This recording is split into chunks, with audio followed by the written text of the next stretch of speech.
बताते हुए प्रसन्नता है कि विगत 7 वर्ष के दौरान हमने प्रदेश में पुलिस प्रशिक्षण की क्षमता को लगभग 3 गुना किया है।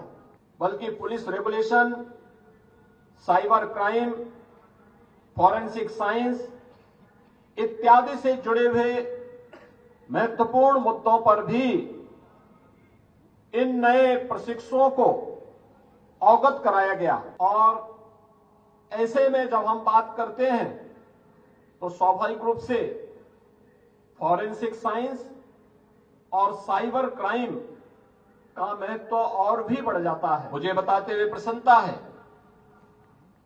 कि विगत 7 वर्ष के दौरान हमने प्रदेश में पुलिस प्रशिक्षण की क्षमता को लगभग 3 गुना किया है।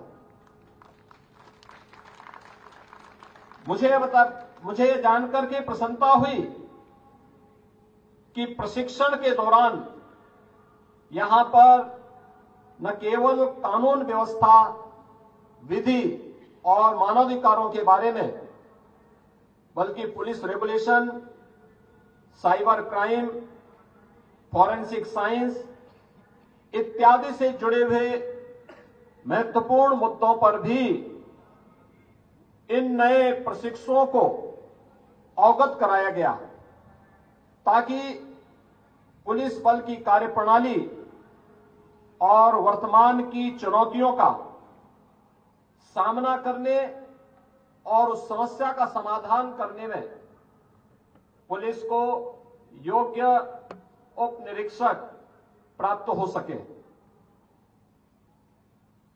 1 जुलाई 2024 से 3 नए कानून लागू होने हैं। हमने राज्य सरकार के स्तर पर भी इसकी कमेटी गठित की है, जो निरंतर उन कानूनों का अध्ययन करते हुए उन्हें चरणबद्ध तरीके से प्रदेश में लागू करने के लिए शासन और प्रशासन के स्तर पर क्या कुछ किया जाना है, इस पर कार्य कर रही है। और मेरे लिए प्रसन्नता का विषय है कि प्रशिक्षण के दौरान इन सभी प्रशिक्षुओं को इन नए कानून के बारे में भी यहां पर प्रशिक्षण दिया गया। ये नए कानून उन भावनाओं से जो दंड आधारित न होकर के न्याय प्रधान है, इन बातों को ध्यान में रख करके बनाए गए हैं।